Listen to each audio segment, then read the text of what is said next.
ஹே செல்லகுட்டீஸ், welcome to our channel. வாங்க நம்ம இமேஜினேஷன் வேர்ல்டுக்குள்ளே போகலாம். Just imagine. இன்றைக்கி நம்ம பார்க்க போகிறது லியோட டீமன்ஸ் டார்லிங் தான். வாங்க ஸ்டோரிக்குள்ளே போகலாம். போன பார்ட்டில் செங் அங்கிள் மேலே எந்த தப்பும் இல்லை அப்படின்ட்டு ஃப்ளாஷ்பேக்கை லியோட அம்மா சொல்ல ஆரம்பிக்கிறாங்க. அவங்க காலேஜ் படிச்சுட்டு இருக்கும்போது அவங்களுக்கு லவ் வந்திருக்கும். ஸோ ஒருத்தரோட வந்துட்டு அவங்க தப்பு பண்ணியிருப்பாங்க. ஸோ அதில் கன்சீவாக வீட்டில் தெரிஞ்சு போய் அப்போ தான் அவங்க செங் அங்கிள் மட்டும்தான், அவரே அண்ணன் தான், வேறு யாரும் கிடையாது, அவங்களுக்கு ஒரு ஒய்ஃபு, அவங்க குழந்த அப்படின்னு ஹாப்பியாக இருந்த லைஃப்பில் இவங்க வந்து இந்த மாதிரி ஆனதும் அவரும் வந்துட்டு கேட்குறாரு, அண்ணா அது நாங்கள் லவ் பண்ணோம், தெரியாமல் எல்லாம் மீறிட்டோம் அப்படின்ட்டு. அவர் ரொம்ப நல்லவர்னா அப்படி இப்படின்னு அந்த ஆளுக்கு சர்டிஃபிகேட் கொடுத்து அவரை வீட்டுக்கு கூட்டிகிட்டு வந்து செங் அங்கிளுக்கும் அவர் பேசினது இதெல்லாம் வச்சு ரொம்ப பிடிச்சி போகுது. ஸோ வந்துட்டு கல்யாணம் பண்ணித்தரேன் அந்த மாதிரிலாம் பேசிகிட்டு இருக்கும் போது தான் அந்த ஆள் தப்பானவன் அப்படிங்கிற மாதிரிலாம் அவனை பற்றி விசாரிக்கும் போது தெரிய வருது செங்குக்கும் என்ன பண்ணுறதில்ல. ஏன்னா அவனுக்கு பெரிய பெரிய இல்லீகல் பிஸ்னஸ்லாம் இருக்குது. ஸோ அவனை நம்பி எப்படி தங்கச்சியை கொடுக்க முடியுங்கிற பயத்தில், அது மட்டும் இல்லை ஒரு சாதாரண மிடில் கிளாஸ் ஃபேமிலி, ஏதாவது ஒன்று அவனால் ஆபத்து வந்துருமோன்ட்டு, குழந்தை இருந்தாலும் பரவாயில்ல தங்கச்சி நம்மளே பார்த்துக்கலாம் அப்படின்ட்டு செங் வந்துட்டு அந்த நைட்டே வந்துட்டு ஊரை விட்டு கிளம்பியிருப்பார். ஸோ அங்கேருந்து போகும்போது அவங்க வந்துட்டு கன்சீவாக இருந்திருப்பாங்க லீ அம்மா. அதுக்கப்புறம் ஊராக அலைஞ்சிருப்பாங்க. பிகாஸ் அந்த ஆள் தேட ஆரம்பிச்சிருப்பான். லீ அம்மாவை அவங்க விடுற மாதிரி இல்லை. ஏன்னா அவனுக்கு பொண்ணுங்களை கடத்தி விற்கிறதா மெயின் பிஸ்னஸே. அவருக்கும் பயம் வந்திருக்கும். அதனால் எதுவும் பண்ணிடுவானோ அப்படிங்கிற மாதிரி. அப்படி இருந்தும் ஒரு இடத்துல அவங்க இருக்கும்போது கரெக்டாக அவன் ஆளுங்களோட வந்து அவங்க அம்மாவை தூக்குறது மட்டும் இல்லாமல் இவரோட ஒய்ஃபையும் தூக்க பார்க்க அவரோ ஒய்ஃபை மட்டும் தான் காப்பாற்ற முடிஞ்சிருக்கும். கிளாராவை தூக்கிட்டு போயிருப்பார். ஸோ அதுக்கப்புறம் செங் அங்கிள் விடாமல் அப்படியே வந்து அவரை தேட ஆரம்பிச்சிருப்பார்.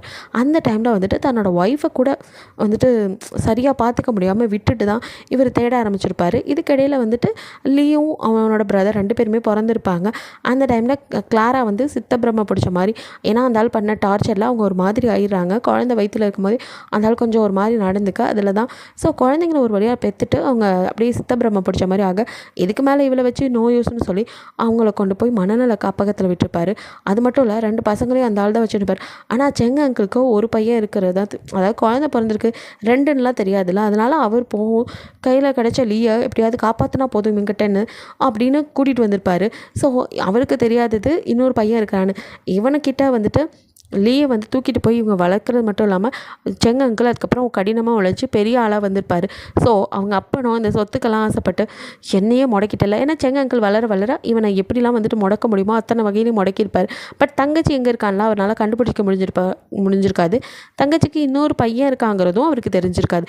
அதனால தான். ஆனால் அந்த பையனை கைக்குள்ளே வச்சுக்கிட்டு தான் இந்த ஆள் தான் எல்லாத்தையும், உன் அம்மா பைத்தியமானதுக்கு காரணம் அவன் தான், நம்ம சொத்துக்கு ஆசைப்பட்டு உங்கள் அம்மாவை அடித்து பைத்தியமாக்கிட்டான். இப்போ பாரு உங்கள் அண்ணனை கடத்திட்டு போய் எதுக்கு வச்சுருக்கான்னு நினைக்கிறேன், இந்த சொத்துக்காக தான். அவனை மட்டும் எப்படி வச்சுருக்கான், அவனை எப்படி வச்சுருக்கான்னு கண்டதையும் சொல்லி இவனை அப்படியே விஷமாக உருவாக்கி வச்சுருப்பான்.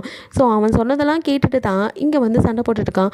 இதில் கவனிக்கப்பட வேண்டிய விஷயம், பெரிய ஷாக்கிங்கான விஷயம், இங்கே செங் அங்கிள் யாராக இருப்பாருங்கிறத கமெண்டில் சொல்லிடுங்க. அவரோட தவற விட்ட ஃபேமிலி யாருங்கிறத கண்டுபிடிக்கிறீங்களா பார்க்கலாம். இதெல்லாம் கேட்ட இந்த லியோ நல்லா கதை நல்லா இருக்கு, இந்த கதையெல்லாம் நீங்கள் சொன்னால் நான் நம்பிடணுமா அப்படின்னு நான் இன்னும் நம்பாமல் தான் பார்க்குறான். டேய் கதை இல்லைடா, உண்மையை தான் சொல்கிறேன். நான் தான் தப்பு பண்ணேன், என் அண்ணன் இல்லை, அவர் ரொம்ப நல்லவரா, தப்பாக புரிஞ்சுட்டு. சும்மா நிறுத்துமா, உனக்கு தெரியுமா நீயும் நானும் அங்கே எவ்வளோ கஷ்டப்பட்டோம். இந்த ஆள் மட்டும் நமக்கு உதவி இருந்தால் நல்லா இருந்திருப்போம்ல. நம்மளும் இந்த அளவுக்கு பெரிய ஆளாக இருந்திருக்கான். தங்கச்சி உறுதி இருந்தாலே இருக்கால செத்தாலான்னு உன்னை தேடவே இல்லை. அவருக்கோ அந்த நெஞ்சில் கிழிச்சு ரத்தம் வரதை விட அவன் பேசுகிற வார்த்தை தான் வலிக்குது. அந்த மனுஷன் தேடாமல் அவனால் கண்டுபிடிக்க முடியாமல் போயிருக்கோம். அவர் தங்கச்சி பைத்தியமாயிருப்பா, மென்டல் ஹாஸ்பிட்டல் இருப்பான்னு என்ன கனவாக கண்டுப்பார். அதனால் அவர் அந்த பக்கம்லாம் தேடி இருக்கவே மாட்டார். ஸோ அவருக்கோ இப்படியும் தேடி இருக்கணுமோன்னு தோணுது. இப்போ தான் அப்படியே பார்த்துட்ருக்காரு. ஆனால் அவனும் நிப்பாட்டில், ஏம்மா என்ன இதெல்லாம் நம்ப சொல்கிறியா, நீ வாயே திறந்து பேச மாட்ட, வெறிச்சு செவுத்தையே பார்த்துட்ருப்ப. உன் புருஷன் இருக்கானே அந்த ஆள் சின்ன பையன் கூட பார்க்காம என்னை அடித்து எவ்வளோ சித்திரவதை பண்ணுவான் தெரியுமா. அவன் மட்டுமா, அங்கே இருக்க வார்டனுங்களாம் அவனை தப்பாக பார்ப்பானுங்க. நான் எதுவும் பண்ணிடக்கூடாதுன்னு அவனுங்க கிட்டேருந்து காப்பாற்றுறதுக்காக நான் எவ்வளோ போராடினேன் தெரியுமா. சின்ன வயசில் படிக்காமல் நான் எனக்கு என்ன பண்ண முடியும் உன்னை பாதுகாக்கிறதுக்கு, அங்கேயே சுற்றி சுற்றி வந்தேன். நான் சாப்பிடாம உனக்கு சாப்பாடு ஊட்டி விட்டுருக்கேன். தனியாக பண்ண நான் கெட்டவன். இந்த ஆள் நல்லவனாமா? இந்த ஆள் மட்டும் நம்மளை கொஞ்சம் கவனிச்சிருந்தா நம்ம ஏம்மா இவ்வளோ கஷ்டப்படணும்? எல்லாத்துக்கும் காரணமே இவன் தான். நீ என்னன்னா இவன் நல்லவன் என்னை வெறுப்பேற்றிட்டு இருக்க. எத்தனை நாள் இங்கே உன்னை தப்பாக பார்த்து உன்னை சீண்டு வரக்கூடாதுங்கிறதுக்காக நான் உனக்கு அரணாக இருந்திருக்கேன் தெரியுமா? 19 வயசில் எத்தனை பேர்த்த எதிர்த்து அந்த நாய்ங்க என்னை என்ன அடி அடிச்சிருப்பானுங்க தெரியுமா? உடம்பெல்லாம் ரத்தம் சொட்ட உன்னை பாதுகாக்கணுமேனு அந்த வாசலை விட்டு நகராமல் கடந்தவம்மா நான். நம்ம பட்ட கஷ்டத்துக்கெல்லாம் விடிவு காலமே இல்லையான்னு கதறி இருக்கேன். அப்போ தான் நம்ம 15 வயசு எனக்கு ஆனதும் அங்கேருந்து உன்னை கூட்டிகிட்டு வந்தேன். ராவும் பகலும் நான் எல்லா வேலையும் பார்த்து கிடைச்ச வேலையெல்லாம் பார்த்து நான் கூட சாப்பிட மாட்டேன். ஆனால் உனக்கு ஊட்டி உன் வயிற்ற பண்ணேன். ஆனால் அப்பயும் எங்கள் அப்பங்காரன் இருக்கானே அந்த நாதாரி, அவனும் அப்படித்தான் என்னை அடித்து வேலை வாங்கி அந்த காசை ஏன்ட்ட கொடுன்னு கேட்டான். அப்போ தான் புரிஞ்சுக்கிட்டேன் அவனும் சரியில்லை அப்படின்னு. அவனை அதனால தான் போட்டு தள்ளினேன். அந்த நாதாரி செத்ததுக்கப்புறம் உன்னை கூட்டிகிட்டு நிம்மதியாக எங்கேயாவது சந்தோஷமாக இருக்கலான்னு வந்தால் அப்போ தான் என் முகத்தை ஒத்து இங்கே ஒருத்தர் இருக்கிறதே பார்த்தேன். அவன் அந்த ஏசி காரில் எவ்வளோ சந்தோஷமாக போனான் தெரியுமா? அப்போ தெரிஞ்சது இந்த சந்தோஷம் எனக்கும் கிடைக்கலையே. இவன் என் கூட பிறந்தவனாக தான் இருப்பான்னு இவனை பற்றி எல்லாத்தையும் தெரிஞ்சுக்க ஆரம்பித்தேன். கடினமாக உழைக்கவும் ஆரம்பித்தேன். நான் சாப்பிடாம சாவர நிலைமைக்கு கூட போயிருக்கேன். ஆனால் உன்னை பட்னி போட்டதில்லைம்மா. உன்னை எப்படி பார்த்துக்கிட்டேன் தெரியுமா? இந்த ஆள் இருக்காரு, இந்த ஆள் ஒரு நாள் பார்ட்டியில் பார்க்குறேன். அவனுக்கு லைட்டாக அடிபட்டதுக்கு துடிக்கிறாருமா. எனக்குன்னு துடிக்க யாருமே இல்லையம்மா. நம்ம 2 பற்றியும் விட்டுட்டாங்களேம்மா அனாதையா. வெறியோட காசு எடுத்து இந்த அளவுக்கு வந்தாலும் இவங்கள அழிக்கணுங்கிறது மட்டும் என் மனசுலேருந்து மாறவே இல்லை. அதுவும் அவன் என் கூட பிறந்தவன். அவன் மட்டும் எப்படி? எனக்கு இருக்க உணர்வு அவனுக்கு இருக்காது. கூட ஒருத்தன் பிறந்திருப்பானே அப்படின்னு அவன் ஏன் என்னை தேடலை? அவன் சந்தோஷமாக இருக்கக்கூடாதுன்னு அப்போ முடிவெடுத்தேன். அவனை துடிக்க அவனுக்கு பசினா என்ன பட்னினா என்னன்னு காட்டணும்னு நினச்சேன். நம்ம பட்ட வேதனையை இவங்களும் அனுபவிக்கணும்னு நினச்சேன். அவனை படுத்துகிற கஷ்டத்தில் இந்த ஆள் அணுவாக சாவணும்னு நினச்சேன். ஆனால் அதுக்குள்ளே 2 பரதேசிங்க உள்ளே பூந்து ஆட்டத்தை கழிச்சிட்டானுங்க. நானாலும் அடங்க மாட்டேன். அவன் செத்துட்டதுக்கப்புறம் நான் மட்டும் ஏம்மா உயிரோடு இருக்க போகிறேன்? நானும் செத்துருவேன். நீ என் கூட வந்துருமா. இந்த ஆள் நமக்கு வேணாம்மா. இந்த ஆளை நம்பாதம்மா. இவன் சரியான பச்சோந்தி. நம்ம செத்ததுக்கப்புறம் இதுக்கெல்லாம் காரணம் நம்ம தானே. துடிச்சு இவனு சாகணும் அப்படின்னு அவனோட ஆதங்கம். சின்ன வயசுலேருந்து தன்னை பார்த்துக்க யாருமே இல்லையே, நம்ம மட்டும் ஏன் கஷ்டப்பட்டோம், அவன் சந்தோஷமாக இருந்தானேங்கிற பொறாமை எல்லாம் சேர்ந்து அவனுக்குள்ளே ஒரு சைக்கோத்தனமாக அவன் மாறி நிற்க, அவன் பேசுறதை பார்த்து யாருக்கும் கோவம்லாம் வரல.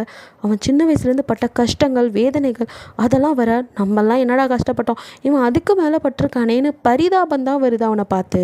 அங்கிளோ பதறி போய், கண்ணா வேணாப்பா, உனக்கு கோவம் ஏன் மேலே தானே, என்ன வேணாலும் பண்ணு.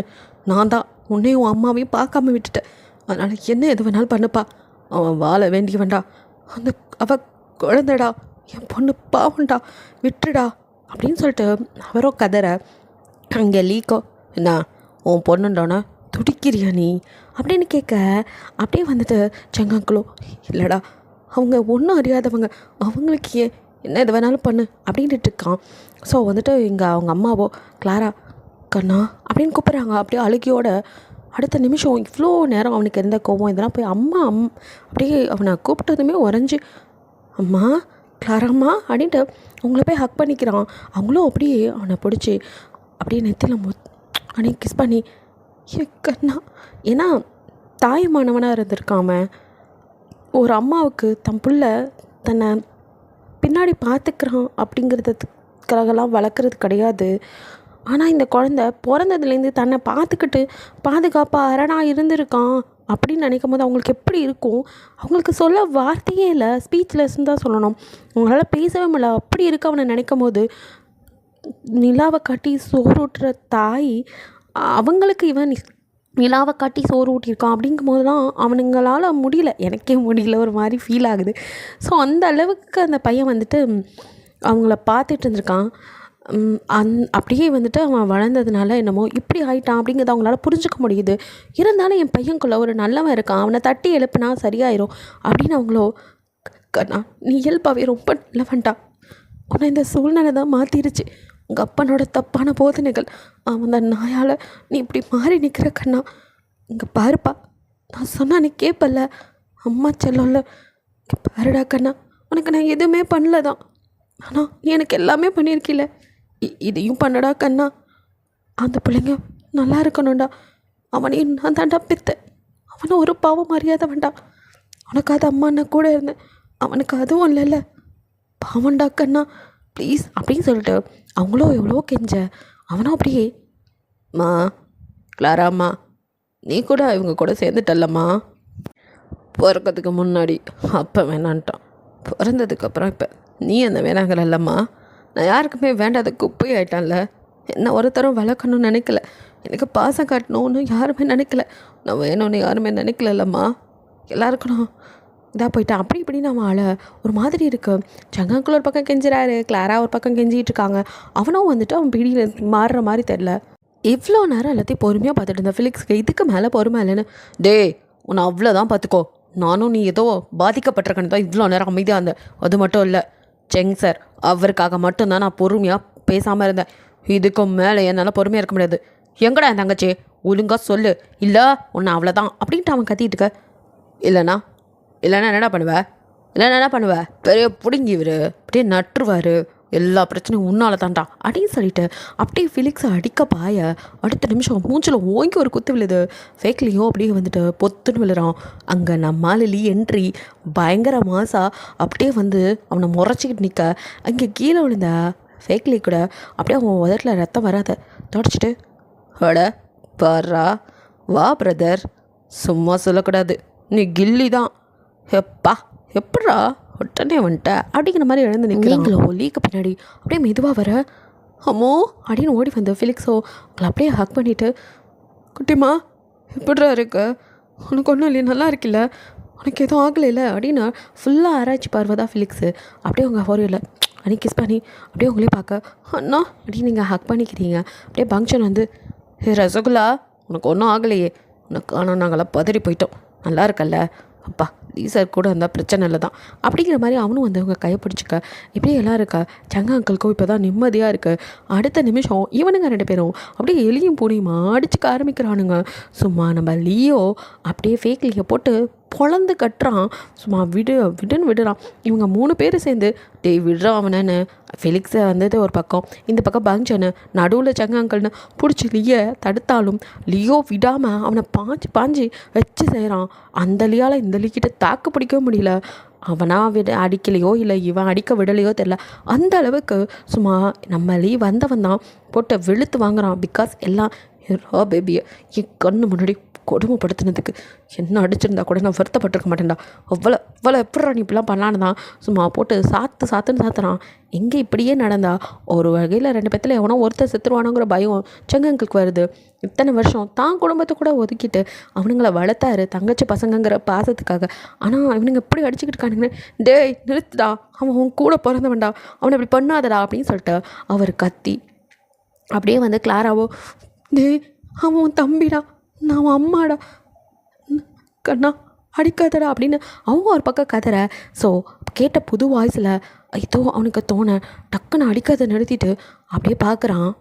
இங்கே கிளாராவோ கண்ணு ஃபுல்லாக டியர்ஸோட, கண்ணா அப்படின்னு பிறந்ததுலேருந்து பார்க்காத தன்னோட பசங்களை இப்போ தானே பார்க்குறாங்க. அப்படியே அவங்க பார்த்துட்ருக்க அவனுக்கும் ஒன்றும் புரியல. சங்க அங்கிளை தான் திரும்பி பார்க்குறான். அவன் சொன்ன போது கூட அவனால் நம்ப முடியல, ஒருவேளை இருக்குமோ அப்படிங்கிற மாதிரி தான் அப்படியே பார்க்க சங்க அங்கிளும், ஆமாடா கண்ணா அவன் உன் தம்பி தான், இதுவும் அம்மா என் தங்கச்சி, என் கூட பிறந்தவ, குழந்தைங்க தான் நீங்கள் 2 பேரும் விதிவசம் பிரிச்சுட்டிங்கடா, அவன் உன் தம்பி தான்டா, அவனை அடிக்காதடா கண்ணா, எனக்கு கஷ்டமாக இருக்குது, நீங்கள் இப்படி அடிச்சுக்க வாடா, இத்தனை வருஷம் கஷ்டப்பட்டு உன்னை வளர்த்தேன், ப்ளீஸ் கண்ணா அப்படின்னு அவர் பொறுமையாக எல்லாம் சொல்ல அவனால் நம்பாமல் இருக்க முடியல. அப்படியே பார்த்துட்டுருக்க. பட் இங்கே நம்ம கீழே கிடக்கிற அடி இருக்கானே அவனோ அப்படியே இன்னும் முறைச்சி தான் பார்க்குறான். அவனுக்கெல்லாம் வந்து அந்த கண்ணில் கொஞ்சம் கூட ஒரு இறக்கமோ அண்ணங்கிற பாசம் அதெல்லாம் கிடையாது. எப்படி மாட்டோம் நான் பொழக்கிறேன் அப்படிங்கிற மாதிரி அப்படியே முறைச்சி தான் பார்த்துட்ருக்கான். ஏன் தம்பியா அவனால் நம்பவே முடியல. இருந்தாலும் லீக்கு எல்லோரும் சொல்லும் போது சரி அப்படின்ட்டு அவனுக்கு அதுக்கு மேலே அங்கே என்ன பேசுகிறதுன்னு தெரில. சடனாக மர்ஜ் ஆக முடியல. அம்மா தம்பின்னு வந்து அவனால் டக்குன்னு ஒட்ட முடியல. அவன் பண்ணது வேறு அதுக்கு மேலே இருக்கனால அவனுக்கு மண்டையெல்லாம் ஒரு மாதிரி இருக்குது. ஸோ சங்க அங்கிளை பார்த்து, அங்கிள் அவனை ஹாஸ்பிட்டலில் சேர்த்துருங்க, இந்த செத்துற போகிறான், அப்புறம் நீங்கள் தான் வருத்தப்படுவீங்க அப்படின்னு சொல்லிட்டு அவங்க அம்மாவை போகும்போது ஒரு பார்வை பார்க்குறான். பிகாஸ் அவனுக்கு அவங்க அம்மா யாருன்னு கூட தெரியாது. ஏன்னா செங்கங்கள் வந்துட்டு பார்த்தா ஏங்கிடுவான் அப்படின்னு ஃபோட்டோஸ் கூட காட்டாமல் தான் அவனை வளர்த்துருப்பாரு. அம்மா அப்பான்னு யாருமே அவன் தான் சொல்லியிருப்பானே உங்ககிட்ட எனக்கு யாருமே இல்லை அப்படின்னு. ஸோ அப்படியே அவரோட அரவணைப்பில் மட்டுமே அவன் வளர்ந்துருப்பான். அதனால் அவனை யாருன்னே அவனுக்கு தெரியல. அவங்கக்கிட்ட டக்குன்னு மர்ஜ் ஆகவும் முடியல. அவங்க அழுகையோடு அவனை பார்க்க அவன் அதுக்கு மேலே அங்கே நிற்காம அவங்க கைப்பிடிச்சு போகலாம் அப்படின்ட்டு போக இங்கே செங்கங்களோ வாடாக்கண்ணா ஹாஸ்பிட்டல் போகலான்ட்டு நினைக்க அப்படியே முறைச்சி பார்க்குறான். இந்த குட்டி நான் யார்ட்டையும் வராமல் குடுன்னு ஓடுற மாதிரி அவன் யார்கிட்டையும் வரமாட்டேங்கிறான். யார் கூப்பிட்டாலும் போக மாட்டேன்ட்டு அவனும் முறைச்சிக்கிட்டு நிற்க இவனை இப்படிலாம் கூப்பிட்டா வேலைக்காகுது அப்படின்ட்டு ஃபிலிக்ஸும் பங்க்ஷனும் தூக்குடா அப்படின்னு சொல்லிட்டு ஆளுக்கு ஒரு பக்கம் பிடிச்சிட்டு செங்கங்கள் ஒரு பக்கம் 3 பேர் குண்டு கட்டா தூக்கிட்டு ஹாஸ்பிட்டலுக்கு போய் சேர்க்குறாங்க. நம்ம ஆள் லியோ எப்படி இங்கே வந்திருப்பானா ஆக்சுவலி அங்கே தான் அந்த ஜெர்மன் செப்பர்ட் இருந்துச்சுல அது வந்து கூட்டிகிட்டு போய் ஓனரை பிடிச்சி இழுத்துட்டு இருந்திருக்கல. அவர் வந்துட்டு ஒரு வயசானவர் தான். அங்கே வந்துட்டு கிடைக்கிற வேலைங்களை பார்த்துட்டு அந்த காட்டுக்குள்ளேயே இருக்கிறவர் ஜஸ்ட்டு வந்துட்டு அந்த பக்கம் சரக்கு வண்டி வந்தால் தான் உண்டு அப்படின்னு சொல்லிட்டு இங்கே வந்துட்டு உள்ளே கூட்டிகிட்டு போய் அவங்களுக்கு அப்போதைக்கு குடிக்கிறதுக்கு பாலும் ப்ரெட்டும் கொடுக்குறாரு. எனக்கு இதுதான்ப்பா என்கிட்ட இருக்குது அப்படிங்கிற மாதிரி. இதுவே பரவாயில்ல சார் அப்படின்ட்டு வாங்கி அவனும் சாப்பிட அங்கே இருக்கிற கொஞ்சம் மெடிசல் கிட்ட எடுத்து அவங்களுக்கு ஃபஸ்ட் எய்ட் பண்ண ஹெல்ப்பும் பண்ணுறாரு. இந்த பக்கம் ஏதாவது வண்டி வந்தால் நான் பார்த்து நிறுத்துறேன் அதில் ஏறிப்போங்க அப்படின்னு சொல்ல நீங்கள் மட்டும் ஏன் இங்கே தனியாக இருக்கீங்க நீங்களும் எங்களோட வந்துருங்களேன் அப்படின்னு கூப்பிட்றான். இல்லை தம்பி நான் இங்கே இருந்து இப்படியே காட்டோடைய பழகி போயிடுச்சு எனக்கு இந்த காட்டை விட்டு வர முடியாது நீங்கள் வேணா இந்த ஹஸ்லானை கூட்டிகிட்டு போயிருங்களேன் அப்படின்னு சொல்ல எது அப்படின்னு பார்க்குறான். அந்த ஜெர்மன் செப்பர்ட் அவனே பார்த்து நிற்குது. இது யாரோ சின்ன வயசாக இருக்கும்போது இங்கே விட்டுட்டு தவற விட்டு போயிட்டாங்க போல. குட்டியிலேருந்து நான் தான் வளர்த்தேன். ரொம்ப நல்ல பையன் நன்றி உள்ள ஜீவன். இவனை இங்கேயே காட்டுக்குள்ளே வச்சு கஷ்டப்படுத்த முடியல. எனக்கும் வயசாகிட்டே போகுது. நான் செத்துட்டா அதுக்கு சாப்பாட்டுக்கு வழி இல்லாமல் போயிடும். அதனால தான் தம்பி கூட்டிகிட்டு போங்க. ஐயோ ஏன் இப்படிலாம் பேசுகிறீங்க நான் மறுபடியும் உங்களை பார்க்க வருவேன். அப்போ இவனையும் கூட்டிகிட்டு வர அது வரைக்கும் நான் என் கூட வச்சுக்கிறேன் அப்படின்னு சொல்லிவிட்டு நீங்கள் ஜாக்கிரதையாக இருங்க அப்படின்னு நான் அவருக்கு சொல்லிவிட்டு ரொம்ப நன்றி நீங்கள் பண்ணதை நான் மறக்கவே மாட்டேன். எங்களோட நிலமை எந்த மாதிரி மோசமான நிலமையில் இங்கே வந்தோன்னு தெரியும். எங்களுக்கு இந்த அளவுக்கு அடைக்கலம் கொடுத்துருக்கீங்க அதுக்கு ரொம்ப நன்றின்னு போகிற வரைக்கும் அவருக்கு தேங்க்ஸ் எல்லாம் சொல்லி அவர்கிட்ட பிரியா விடைபெற்று தான் அப்படியே வந்திருப்பான். வந்தவனுக்கும் இங்கே நடந்ததெல்லாம் அப்படியே வந்துட்டு எல்லாம் முடிச்சு இப்போ ரூமில் அப்படியே வந்து 2 பேரும் ரெஃப்ரெஷ் ஆகிட்டு இங்கே அவன் மடியில் நீங்கள் அப்படியே படுத்திருக்க உங்கள் முகத்தையும் அப்படியே அவன் பார்த்துட்ருக்கான். இதை அப்படியே கீழேருந்து அந்த ஜெர்மன் செப்பர்ட் பார்த்துட்டே படுத்திருக்கு. இங்கே நம்மளாலேயோ ஹாஸ்பிட்டலில் கொண்டாந்து ட்ரீட்மெண்ட் பண்ணி காலு கையெல்லாம் ஒரு தொட்டிலில் கட்டி படுக்க வச்ச மாதிரி படுக்க வச்சுருக்க காலை பிடிச்சிட்டு அப்படியே செங்க அங்கிளுக்கோ அவருக்கு குற்ற உணர்ச்சியாக இருக்குது. அன்றைக்கே தான் உன்னையும் பார்த்து தூக்கிட்டு வந்திருந்தா நீயும் நல்லா இருந்திருப்பல்ல அப்படிங்கிற மாதிரி அவர் கண்ணீரால் அப்படியே வந்துட்டு இது பண்ணியிருக்க. அப்போ வந்துட்டு என் மைண்ட் வாய்ஸு முழிச்சிக்கிட்டு மட்டும் இருந்தான் எட்டி ஒரு விட்டுருப்பான். ஸோ அவனும் அப்படியே தூங்கிட்டு இருக்கான் அந்த மருந்தோட வீரியத்தில். அவங்க அம்மாவும் அவன் தலையை தடவிக்கிட்டு அப்படியே கண்ணீரோட அப்படியே திரும்பி பார்க்குறாங்க. கிளாராவுக்கு செங்கங்களை பார்க்கும்போது ரொம்ப குற்ற உணர்ச்சியாக இருக்குது. எனக்காவது இத்தனை வருஷம் கழித்தாலும் என் பசங்களாவது கிடச்சிருக்காங்க. ஆனால் வாழ்க்கை எல்லாம் என்னால் நாசமாயிடுச்சுன்னா என்ன வளர்க்கணும்னு நீ உன் லைஃபே ஸ்பாயில் பண்ணிட்டேனா எல்லாம் என்னால் தானே மானசீகமாக அப்படியே வந்துட்டு அவங்க மன்னிப்பு கேட்டுட்டுருக்க. செங்க அங்கிள்க்கோ நான் உனக்கு அப்பா மாதிரி அப்போ நான் தானம்மா உன்னை நல்லா பார்த்துக்கணும். வாழ்க்கை இப்படி ஆனதுக்கு ஒரு வகையில் நானும் காரணம். உன்னை நல்லா நான் கவனிச்சிக்கிட்டு இருந்திருக்கணும்னு அவரும் குற்ற உணர்ச்சி. ஸோ 2 பேருமே வந்துட்டு அண்ணன் தங்கச்சியாக தன்னோட பாசமலர் படத்தை ஓட்டிகிட்டு இருக்காங்க. அட ரீலந்து போச்சியா எனக்கு ஒரு டவுட்டு. இப்போது இவரோட ஃபேமிலி வந்துச்சுன்னா இவருக்கு எந்த அளவுக்கு நடக்கும். மருமக பயவுலையே இந்த காட்டுறானே மகங்காரம் வந்தால் இன்னும் காட்டுவான். இங்கே நம்மளும் அப்படியே தூங்கிட்டு இருக்கா. அப்படியே வந்துட்டு லியோட ஃபோர்ஹெட்டில் அப்படியே அவங்க அம்மா அப்படின்னு கிஸ் பண்ணுறாங்க. லியோட அப்படியே அந்த கண்ணு மொழி அங்கேயும் இங்கேயும் ஊரில் கண்டிப்பாக கண்ணு முழிக்க போகிறான்னு தெரிஞ்சதோ டக்குன்னு செங்க தான் பார்க்குறாங்க கிளாரா. அண்ணா நீங்கள் இப்போ இங்கே இருக்கிறது சரியில்லை. அவங்களால சொல்ல முடியல தயக்கமாக இருக்குது. பட் சொல்லித்தானே ஆகணும். இல்லைனா எழுந்துடுச்சா வாழ் கத்துவானே. அவனுக்கு தான் அவரை சுத்தமாக பிடிக்காது. அவரை பார்த்தா இன்னும் கத்துவான். அப்போ அவன் இருக்கிற நிலைமைக்கு வேறு கத்தி அவனுக்கு ஏதாவது ஆயிருமோ அப்படிங்கிற பயம். ஏன்னா 2 பேத்துக்குள்ளே மறுபடியும் ஏதாவது பிரச்சனை வந்துடக்கூடாதுன்னு அவங்களோ அப்படியே அவர்கிட்ட நாசுக்கா அண்ணா நீங்கள் இப்போதைக்கு இங்கே இருக்க வேணாம். அவன் கண்ணு முழிச்சா உங்களை பார்த்தா மறுபடியும் புரிஞ்சுக்காமல் ஏதாவது பேசி கத்துவான். நானே அவன்கிட்ட பொறுமையாக நம்ம நிலமை எல்லாம் நம்ம எப்படி இருந்தோம் எல்லாத்தையும் சொல்கிறேண்ணா. அப்போ தான் உங்களை பற்றி அவன் புரிஞ்சுக்குவான். உங்களை பற்றினா அவன் எண்ணோட்டம் மாறணும். அது வரைக்கும் கொஞ்சம் நீங்கள் அவன் முன்னாடி வராதிங்க. நானே எல்லாம் பேசி அவனை சமாதானப்படுத்தி உங்களை வந்து பார்க்க வைக்கிறேண்ணா. இப்போ ப்ளீஸ் இங்கேருந்து போயிருங்கண்ணா. ஏன்னா உங்களாலேயும் அவனாலேயும் 2 பேரும் இப்போ சண்டை போட்டுக்கிட்டு உடம்பு அந்தளவுக்கு ஒத்துழைக்காது. உங்கள் உடம்பும் சரியில்லை. ப்ளீஸ்ண்ணா அப்படின்ட்டு அவங்க கெஞ்சாத குறையா எப்படியாவது இங்கேருந்து போனா இவன் எந்திரிச்சானா வாழ்வான்னு கற்றுவான்ட்டு மகனோட மனநிலையும் அது மட்டும் இல்லாமல் அண்ணனோட உடல்நிலையும் கழுத்தில் வச்சு தான் அவங்க சொல்கிறாங்க. ஏன்னா கண்டிப்பாக முழிச்சா வாழ்வான்னு கத்தி சண்டைக்கு போவான். அவனுக்கும் உடம்பு முடியல, அவருக்குமே வந்துட்டு கத்தி குத்தலாம் பட்டிருக்குல. ஸோ வந்துட்டு பிளேடர் அறுத்து விட்டுருக்கால பைபிள், அதுக்கு தானே அவர் மருந்து வச்சுட்டு உட்காந்துருக்காரு. ஸோ மறுபடியும் அவருக்கு எதுவும் ஆயிடக்கூடாது நம்மனால அப்படின்ட்டு தான் அவங்க அப்படியே வந்துட்டு கண்ணீரோட அவரை பார்க்க அவருக்கும் அது புரியுது. ஸோ அவரும் சரிம்மா நீ வருத்தப்படாத, நான் மறுபடியும் வந்து பார்க்குறேன் அப்படின்ட்டு அப்படியே கண்ணில் டியர்ஸோட தான் அங்கேருந்து அப்படியே அங்கே நகர்றாரு. வந்தவருக்கோ தங்கச்சி பையனை இந்த அளவுக்கு நம்ம மேலே கோலவரியோடு இருக்கானே, அப்போ நம்ம பசங்க அப்படிங்கிற பயம் வருது. என் ஒய்ஃப் என்ன ஆனா, என் பசங்க என்ன ஆனாங்க, எதுவுமே தெரியல. ஏன்னா அவங்க ஒய்ஃப் வந்துட்டு அவரை விட்டு பிரிஞ்சு போகும்போது அவங்க கன்சீவாக இருந்திருப்பாங்க.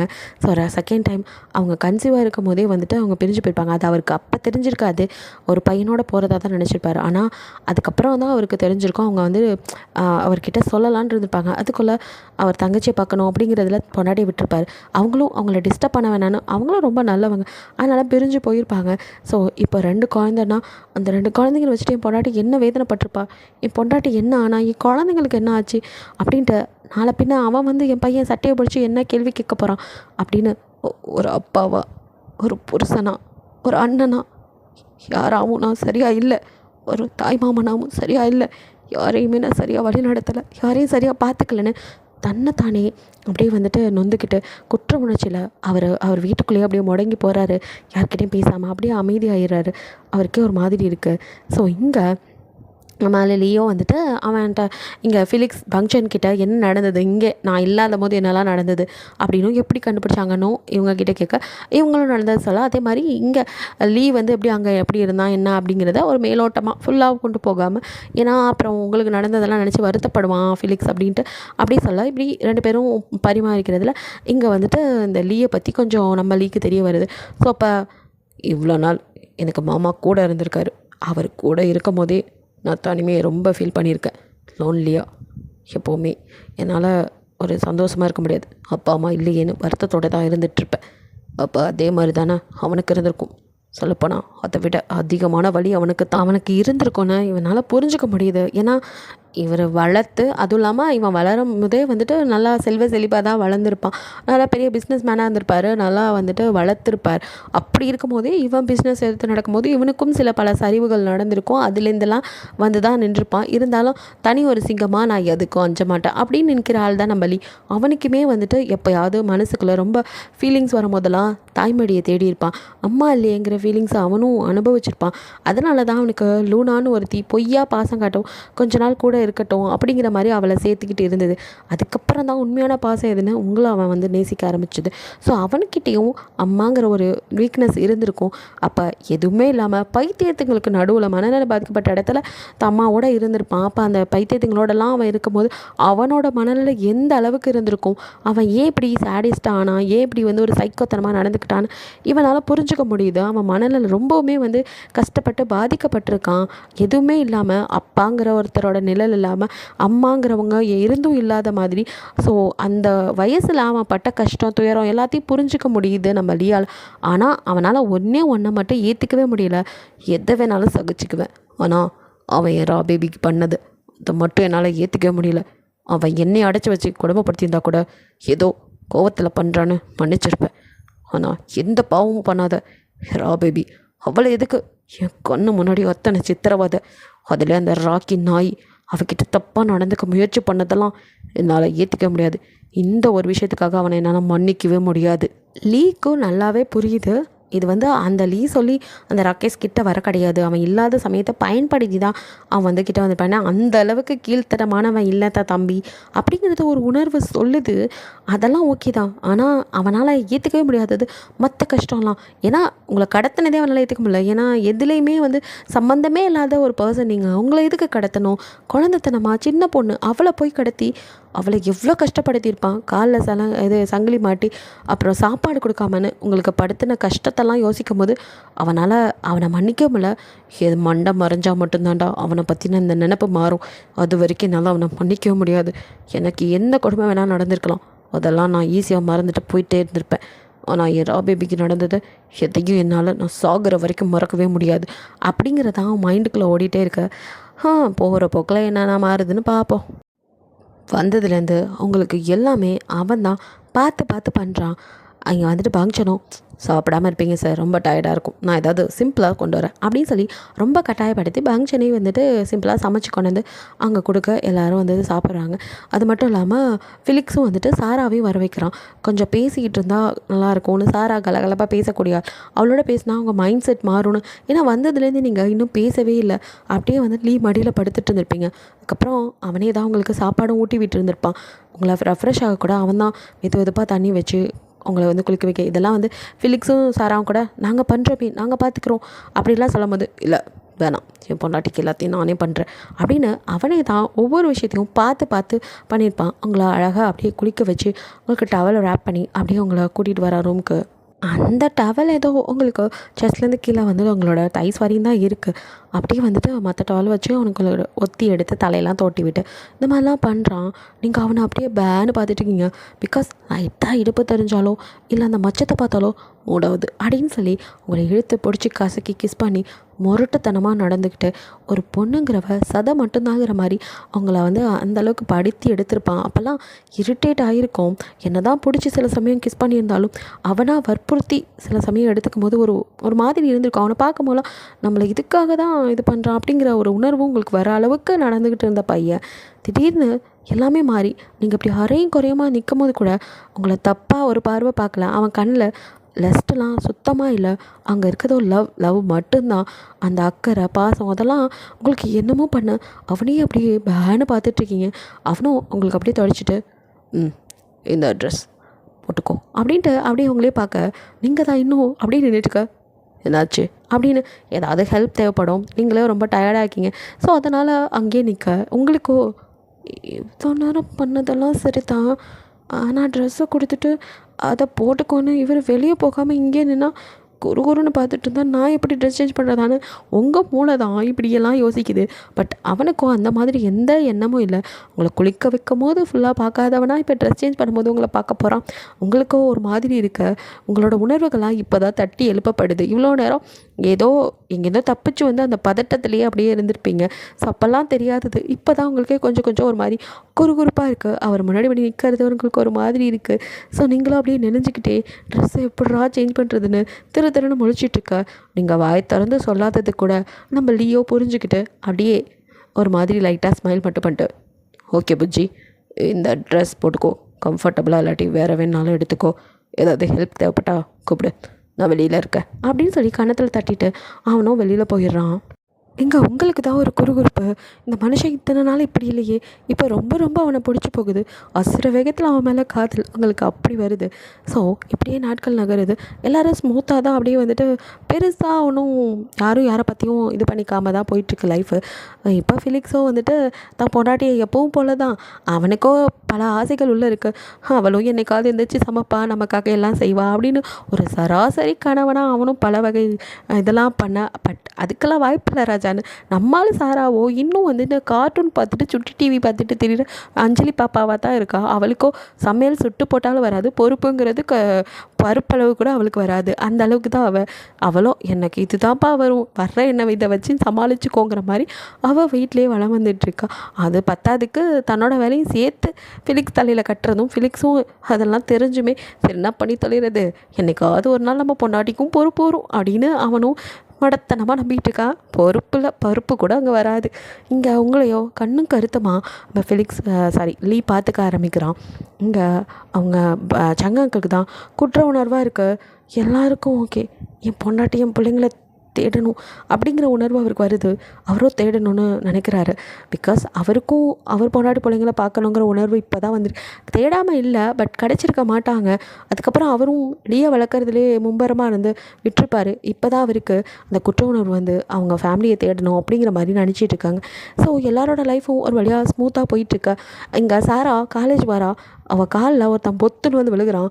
ஸோ ஹாத்தி யார் ராணி எரும மாடு மறந்துட்டு என் காலில் விழுகிறா அப்படின்னு அவள் பார்க்க அப்படியே காலில் கட்டோட மன்னிச்சிடுமா, இன்னும் வலிக்க வரமாட்டேன், வேறு யார் அவளை கடத்த ஆள் வச்சானே அவனே தான். அவன் இந்தளவுக்கு அடிபட்டு கிடக்கிறானா அது யாரோட வேலையாக இருக்கும். ஸோ அவளோட ஏலியனோட நம்ம ஃபிலிக்ஸ் வேலை தான் அது. அவளுக்கும் தெரிஞ்சு போடி போடா இதுக்கப்புறம் கண்ணில் படாத அப்படிங்கிற மாதிரி விரட்டி விடுறா. ஸோ இப்படியே எல்லோரும் ஹாப்பியாக அவங்களோட லைஃப் போயிட்டுருக்க. இப்போ பங்க்சனுமே இன்னும் லவ்ங்கிறத புரிஞ்சுக்காம தான் அலைஞ்சிட்ருக்கான். அதையும் நம்ம தாராவோ பரவாயில்ல என்னைக்காவது இவர் புரிஞ்சுக்குவார் அப்படிங்கிற மாதிரி அவனையும் கொஞ்ச நாள் விட்டு பிடிப்போன்னு விட்டு வச்சுருக்கா. இங்கே ஹஸ்லன் வந்துட்டு பாய் நினச்சி ஹஸ்லன்னு பேர் வச்சுருப்பான். பட் அது ஒரு கேர்ளு. இதை தெரிஞ்சுக்கிட்ட நம்ம பங்க்சன் தான் நல்லா வந்துட்டு டாக்ஸ்கிட்ட பழகுற ஆளாச்சு. ஏற்கனவே ஷேடோ கிட்ட பழகுற மாதிரி இங்கே ஹஸ்லன் கிட்ட பழக அதுவும் நல்லா பழகுது. ஸோ அதனால் இங்கே ஷேடோவையும் கூட்டிகிட்டு வர ஷேடோவுக்கும் இத்தனை நாள் ஜோடி இல்லாமல் இருந்தவனுக்கு திடீர்னு ஒரு கேர்ள்டாக பார்த்ததும் அவ்வளோதான் பத்திக்கிச்சு. 2 பேத்துக்குள்ளே லவ்ஸ்னா லவ்ஸ் அப்படி போயிட்டுருக்கு. ஸோ பங்க்சனும் சரி வீட்டுக்கு போகலாம் அப்படின்னு ஷேடோவை கூப்பிட்டா, அட பாவி என் காற்றுல தீய வைக்கனே வருவியாடா நீ அப்படின்ட்டு ஷேடோவை தூங்குற மாதிரி படுத்துக்கா. பங்க்சனும் ஷேடோ இந்த நேரத்தில் தூங்க மாட்டியாடா, வரலையா நீ வீட்டுக்கு, உனக்காக நான் சிக்கன்லாம் வாங்கினேன் அப்படின்னு சொல்ல இங்கே நம்ம ஷேடோ மைண்டோ சிக்கனா இல்லை ஹஸ்லனா அப்படிங்கிற மாதிரி யோசிச்சிட்ருக்கு. பாவம் சத்திய சோதனடா ஷேடோ. இதோட இந்த பார்ட் முடியுது. நெக்ஸ்ட் பார்ட்டில் எனக்கு பார்க்கலாம். பிடிச்சிருந்தா லைக் பண்ணுங்கள், ஷேர் பண்ணுங்கள், மறக்காமல் சப்ஸ்கிரைப் பண்ணுங்கள். அப்படியே கொஞ்சம் கமெண்ட்டும் பண்ணிடுங்க. பாய். தேங்க்யூ ஃபார் வாட்சிங்.